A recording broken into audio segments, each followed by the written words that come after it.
이 뉴스 반만 맞습니다. 사람들은 이렇게 말합니다. 회사가 나빠서다. 경기가 망해서다. 내가 능력이 부족해서다. 그래서 우리는 스스로를 탓합니다.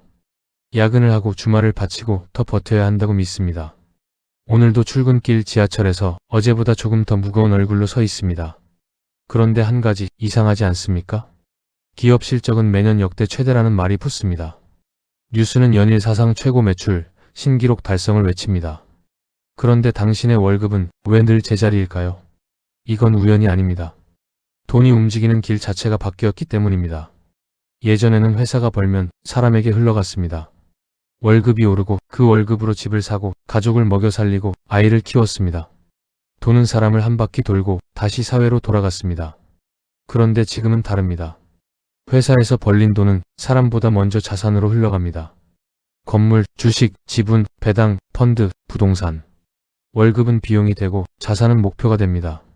그래서 숫자는 성장하는데 사람의 삶은 멈춰 있습니다. 여기서 많은 사람들이 묻습니다. 그럼 나는 뭘 해야 합니까? 회사를 그만둬야 합니까? 투자를 해야 합니까? 부업을 해야 합니까? 하지만 이 질문 자체가 이미 이 구조 안에 들어와 있다는 신호입니다. 이 시스템은 선택하는 사람과 선택당하는 사람을 나눕니다.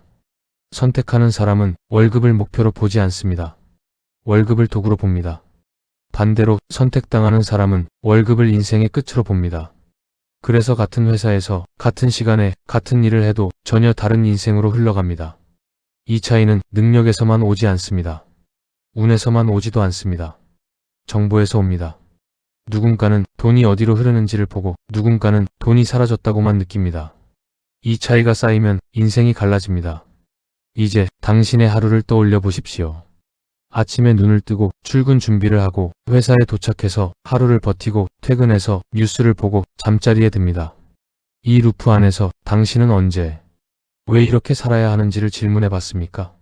대부분은 질문하지 않습니다. 왜냐하면 질문하는 순간부터 불편해지기 때문입니다. 이 경계선은 학교에서도 안 가르쳐주고 회사에서도 설명해주지 않습니다. 왜냐하면 이 선이 보이는 순간부터 사람들은 이렇게 묻기 시작하기 때문입니다. 왜 나는 이쪽에 있고 왜 저 사람들은 저쪽에 있는가? 그리고 이 질문이 쌓이면 구조는 불편해집니다. 시스템은 흔들리기 시작합니다. 그래서 대부분의 뉴스는 결과만 보여주고 구조는 보여주지 않습니다. 예를 들어 집값이 올랐다고 말합니다. 물가가 올랐다고 말합니다. 청년이 힘들다고 말합니다. 하지만 거의 아무도 이 세 가지가 같은 구조 안에서 움직이고 있다는 이야기는 하지 않습니다. 돈이 사람을 중심으로 도는 사회인지 자산을 중심으로 도는 사회인지 이 차이가 모든 것을 바꿉니다. 가장 불편한 진실은 이겁니다.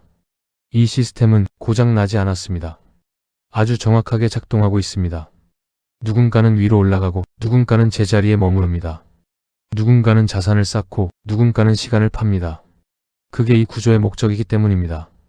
그래서 이 이야기는 단순한 경제 이야기가 아닙니다. 인생의 방향에 대한 이야기입니다. 당신이 어떤 선택을 하느냐가 아니라 어떤 구조 안에 서 있느냐의 이야기입니다. 오늘 당신에게 이 질문을 남깁니다. 나는 이 구조를 이해하는 쪽에 설 것인가? 아니면 이해당하는 쪽에 설 것인가? 그리고 또 하나. 내 아이는 이 구조를 배우는 쪽에 서게 할 것인가? 아니면 그 안에서 버티는 쪽에 서게 할 것인가? 이 질문은 지금 당장 답하지 않아도 됩니다. 하지만 한번 보기 시작하면 다시는 안 볼 수 없게 됩니다. 뉴스를 봐도 광고를 봐도 회사 이야기를 들어도 돈이 어디로 흐르는지 보이기 시작합니다. 이런 구조 계속 파헤칩니다.